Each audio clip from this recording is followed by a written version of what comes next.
Hey there, boils and ghouls. I'm Mr. Macabre, and welcome back to my movie library. Okay, you guys have noticed I have done the shelves. We're getting back into checking out the movie library and stuff. Showing you what I got. I had done the shelves videos. You guys have seen that. Now it's time to start looking at the stuff on the shelves behind me. As you can see, you see the cases back there. This is what we're starting off with. We're starting off with the ones on top. And as you can see, I got this one here. This is what we're going to be looking at. I actually don't mind this because, I know usually, people do the shelf by shelves. And that's pretty damn uncomfortable. I know because I've done it myself in the past. Excuse me a second. I've done it before myself in the past. And, it really does wear you out. Like your arms are killing you at the end of it and stuff. So in a way, I'm kind of glad that I've done it this way because now I can just sit here on my comfy, cozy couch. I can just open up the case and show you what's inside, and we can have a good time. So there you go. You guys don't have to worry about throwing up from all the shaky cam or any of that kind of stuff. We just sit here and just, see what we see, okay? So here we go. This one here, I got several Arrow, the big chunky box sets in here, but the majority of this is going to be my indicator editions. So, and I got quite a few of these. I'm behind. There are several of them I'd like to pick up, but I need to get going on those. But anyway, we're going to go ahead and we're going to start with this one. Originally I was thinking about doing like two of these in one video, but I don't know. That's going to be pretty damn long. I think we'll do one and we'll see how it goes. And then, maybe for the next video, we'll do two so we try to get through some of these a little bit faster. But anyway, here we go. This is my indicator sets. And first and foremost, I think we're starting off with a banger here. We got George Romero's Bruiser on 4K. This is beautiful, a beautiful edition, man. This is oh man, I love this. Look at all those bonus features. This was, a very, very underrated George Romero film. If you're ever curious about it, I think it's pretty easy to find. I think you can probably see it on Fandango, Tubi. It's not hard to find this movie to watch. A lot of times you find it free to stream and everything else. But it's just such a good movie. It's a very underrated George Romero film. It's about this guy who's basically he's kind of a pushover. Like everybody's always screwing him over and everything. And then one day he wakes up and, his face looks like this. He's lost his identity. And to get his identity back, he has to get revenge on the people that have done him wrong. And so one by one, he goes and deals with the people that have wronged him. And as the movie goes on, he starts getting a little bit of he gets a little bit of himself back. So it's a really good film. And Tom Atkins is in this movie. He's so good in here. I love the way he talks in like that old, kind of like 1940s noir style, and everything. Brings in the guy a cup of coffee. He's like, here, have a cup of Joe, stuff like that. Yeah, don't, hey, I think it's the dame, and all that kind of stuff. I love that. So yeah, this is a really good, very underrated George Romero film.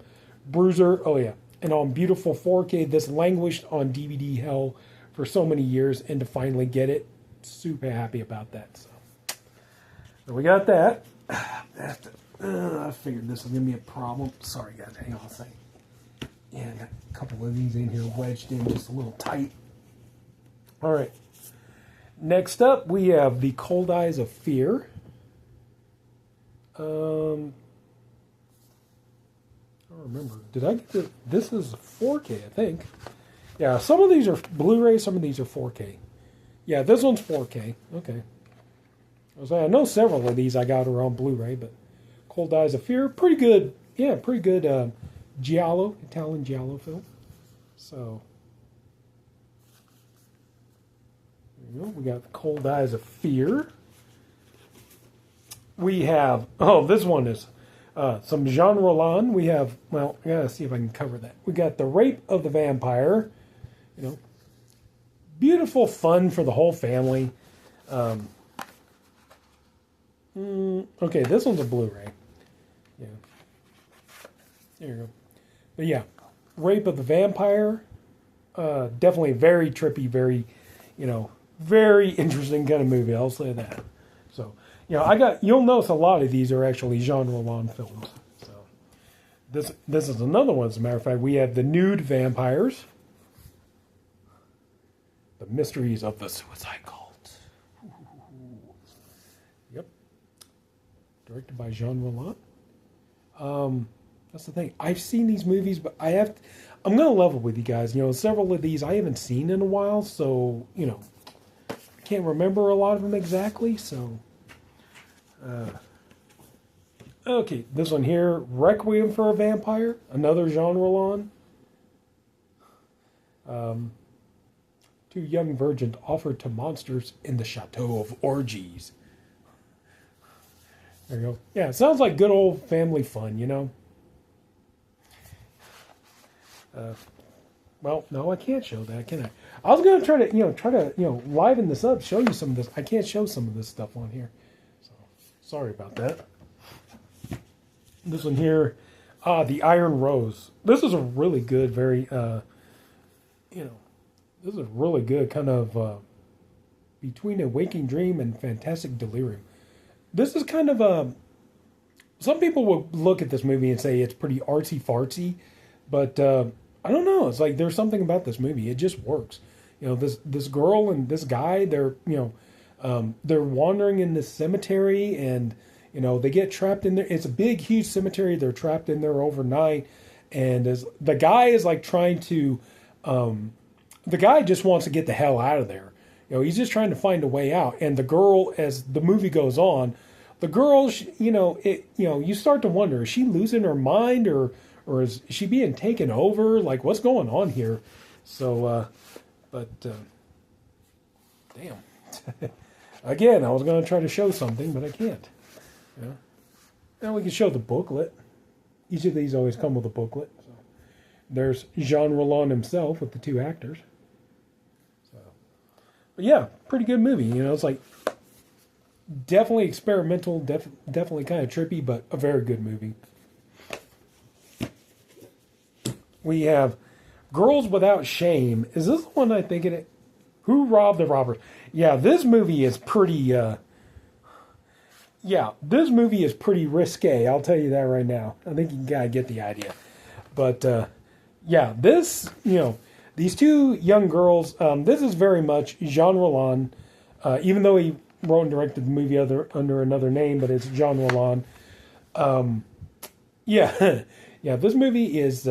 These two young girls who are basically lesbian lovers, and there's a lot of, lipstick lesbian scenes in this movie, and they stay at this place, and then they kind of get wrapped up in this kind of crime caper scheme and everything else, and it's funny in parts, but at the same time too, it's very, very, it's a very soft core, but it's a fun movie, so.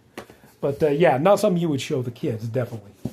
Pretty much all of these indicator movies are movies you wouldn't show the kids. Need I say more? We got The Demoniacs. So, let me see. What we got here? Yeah. Is this the one about the girls who get... Yeah, the two girls who get killed by the thugs and then they come back to get revenge. Devilish Virgins. But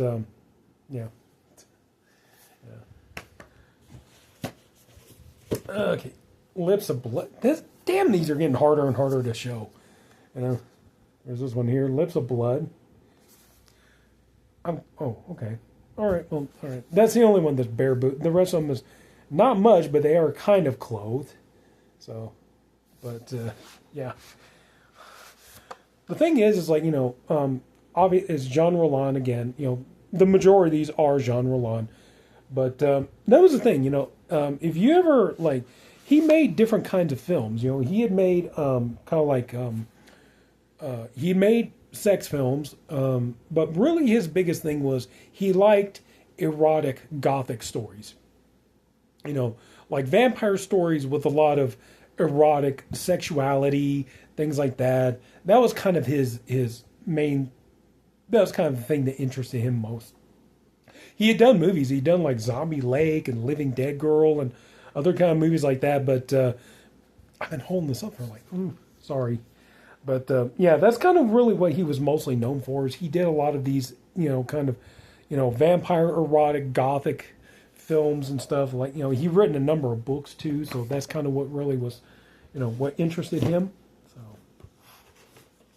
So, and this one here is probably my favorite one. We have Fascination. So you can see I'm covering something here. A Universe of Madness and Death. And this one has my favorite French goddess, Brigitte Lahaie. So, I don't know if there's like a picture of her I could show you. No. Let's see. Yeah, not really.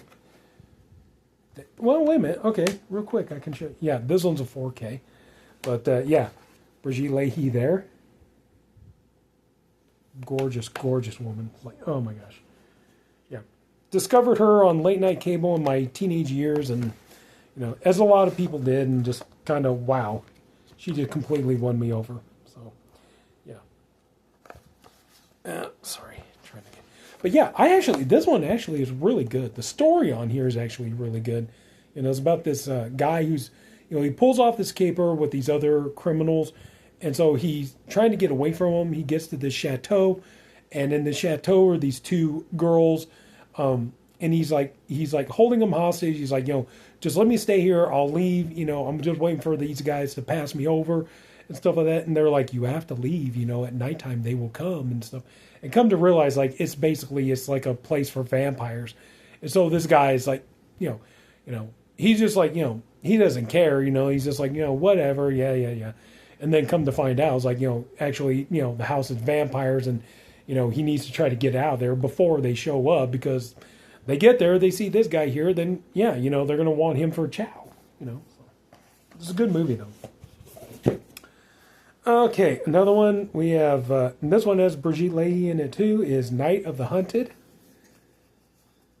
I think you can guess what I'm covering there. Yep. There you go. Again, Brigitte Lahaie there. Wow, what a beauty. But anyway, so yeah, interesting movie about, these people that basically they're losing their minds, lost in the night all alone. These people who they went under like some sort of experiment or something like that, and little bit by little bit they're losing their minds basically. They can't remember, they started losing their memory and things like that. But sorry, I know I'm not doing the world's best job of, explaining a lot of these movies. More Jean Rollin. We have The Shiver of the Vampires. I jumped on these when they had the big box sets and stuff. Now you can get them just regular, now they just got just regular standard editions you can just pick up. So, so if that's your thing, if you're not a fan of the packaging here, you guys seen these before, so. Yeah, so if you're not a fan of this, you get on like Diabolic and look. I think maybe even Amazon, like if you want to pick these up, but you're not a fan of the box art, you can get regular, just standard Emery cases with these. So that's kind of cool. So, A World of Sex and Violence.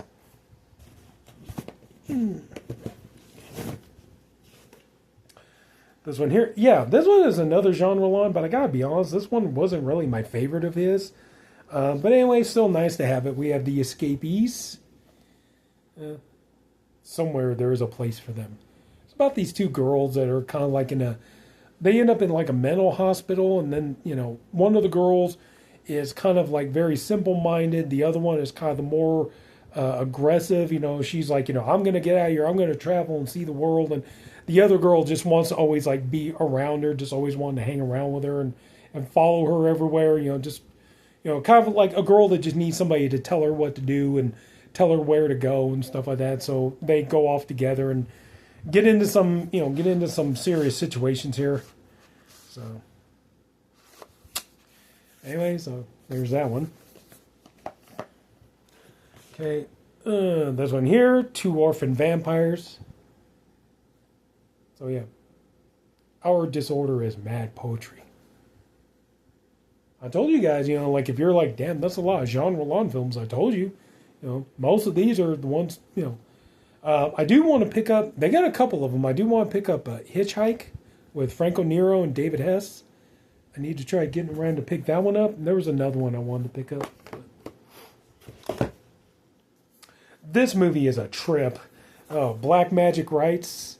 Oh, dude. Yeah, this one is something else, let me tell you. Oh, man. There is a lot, damned for all eternity. There is a lot of sex, a lot of nudity, a lot of trippy psychedelic visuals in this movie. This is insane. Like, yeah. Definitely not PG-13. Definitely not for the Disney crowd. I'll tell you that right now. Yeah. So I can't really say too much more about it, but, oh yeah. Definitely, like not for the satanic panic kind of crowd, I guess. This one here, I always remember, I really wanted to see this movie, and I finally got a chance to see it, and to be truthfully honest, I thought it was just only okay. I always remembered the, like back in the days, when, people would, connect two VCRs and, record, dub tapes, record one tape onto another. We did that. And we did The Hills Have Eyes. And it was the Thorn EMI VHS release.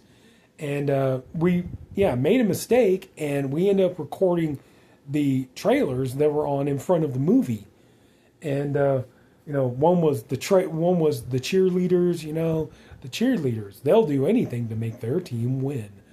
Then there was George Lazenby is Stoner, kind of a James Bond type movie. And then there was this one, Patrick. And I'd been wanting to see this movie for years and just never got around to it. And then finally, Patrick is nearly dead and still he kills, And I'd been wanting to see this, I remember watching the trailer and it looked good and everything else.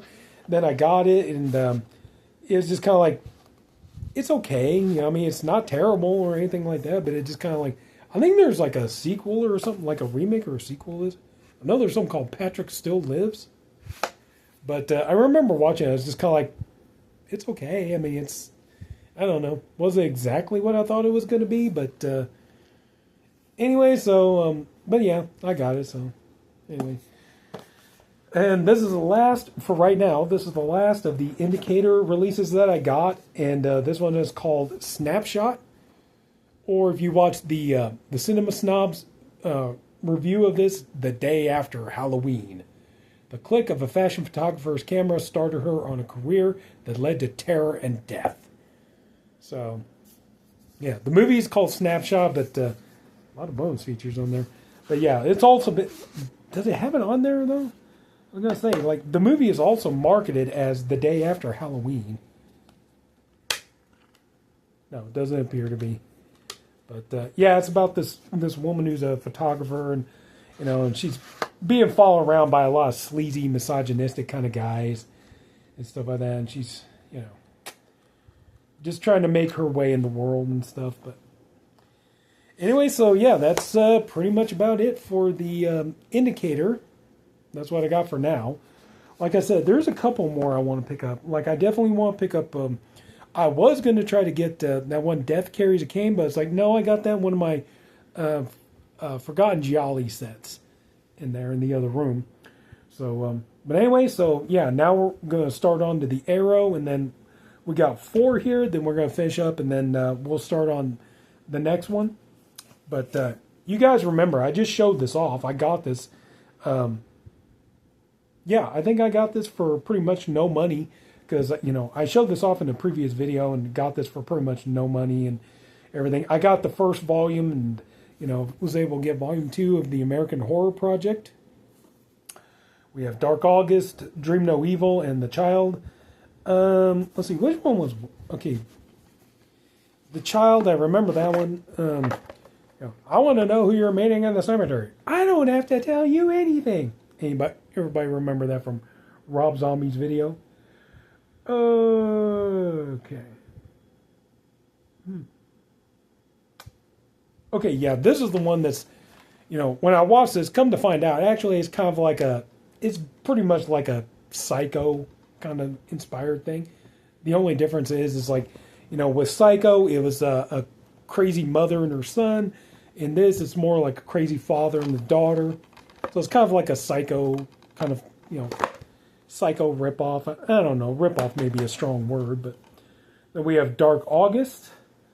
Yeah, this one was okay. This one was all right. I wasn't blown away by it, but I mean, it wasn't the worst thing I've ever seen. And then finally, we have The Child. So yeah, one of the video nasties. So anyway, so we got that. There we go. Of course, this easily is my favorite werewolf movie of all time, and of course, I have to have it in glorious 4K. We have An American Werewolf in London. Nope. Sorry. Feel like I'm gonna sneeze. Sorry. Quality entertainment here, folks. But yeah, I've seen this on some of the Blu-ray, those like glow-in-the-dark Blu-ray slipcovers. I've seen that before. But I love this movie. It's my all-time favorite werewolf movie. The best werewolf transformation, in my opinion. Great movie. Love it to death. Very, very scary in parts. Very funny in parts.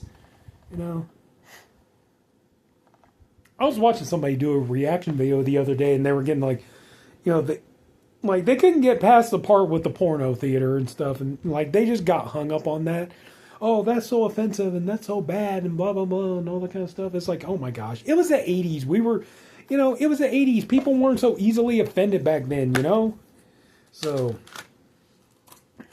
got like the, of course, each one comes with like the lobby cards and stuff like that. But I don't know. I always got a kick out of that part. What you do? You promise never do this again. I'll never promise you any such thing. Not you, you twit, huh? I've never seen before in my life. Oh, sorry. Turns around, walks out the door. Yeah. Oh, yeah. The part in the subway station. David Naughton. Oh, yeah. Great, great movie. I love this. My all-time favorite werewolf movie. And, of course, there was no way I was not going to own this on 4K. I'm just kind of surprised that, I will say, I am kind of surprised that Universal didn't do this themselves, because, Universal, they shelled out for the Blu-rays and the DVDs of this and everything else, and, they did pretty good with the other Landis movies like Blues Brothers, Animal House. I'm surprised that, I mean, don't get me wrong, I'm grateful that Arrow did the 4K, but I'm just surprised that, Universal didn't get one out first before they got to it. But, anyway, there you go. And what's the next one? Oh, Beyond the Door. The Great Exorcist ripoff. Richard Johnson from Zombie. Real quick funny story to tell is like I remember my mother, she always told the story about one night, we were asleep and, the TV was on. She was getting up to go to the bathroom and then the trailer comes on, that voice, who are you? And she said, of course, I was asleep. I didn't see it. But she said she leapt across the room and jumped all over my dad, scared. She got the shit scared out of her and then scared the shit out of him and everything else. So, yeah. I'm actually surprised this hasn't gotten a 4K yet. I'm sure it's coming. But I don't know if I would upgrade, though, if we got a 4K. Honestly, it's an okay movie, but I don't know. Just not really one that I watched too many times, so I don't know. Just not sure if I would want a 4K of it, to be honest with you. But, yeah. I got the poster here. I need to hang that up. So,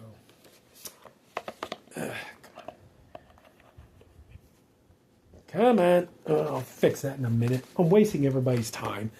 In which, we're to the final one. And here we go. Really nice. Oh man, I love when I can get Argento movies on 4K. And I need to get around to getting the game player. Or the card player. Sorry.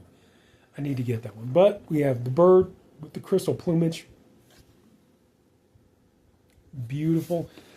I don't think I've seen an Argento movie yet that hasn't benefited greatly from a 4K release. Like every single one I've ever seen, the 4K always looks gorgeous. Phantom of the Mall, I missed out on that one. But Very much the same artwork. But yeah, just that's the thing. A lot of these Italian horror movies, it's really hard to keep me from wanting to jump on these Italian horror movies when they get a 4K release, because I don't know. To me, it's like there is something about these Italian horror movies and the giallos and stuff like that. They look so damn good. They benefit so greatly from a 4K release. It's very rare that I ever see an Italian horror movie that I thought didn't benefit from a 4K release. But anyway, just really really nice, beautiful edition. So that's it. So there we go. Yeah, that's over 25 minutes. Okay. Yeah, I'm not gonna, yeah, I don't want to sit here and make these videos incredibly obnoxiously long. I think they already are long enough. So anyway, so that's going to do it for the first bag. And as you can see, we're just getting started here, folks. But so that's it. So if anybody took the time to watch this, I thank you for doing it. I appreciate you for doing it.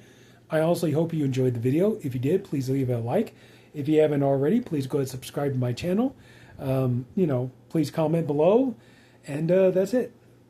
Take care, everybody. Learn to love your movie library. Doesn't matter if you're DVD, VHS, Laserdisc, Blu-ray, 4K, HD, DVD. Doesn't matter. Love your movie library. So that's it. Take care, everybody. Have a good night.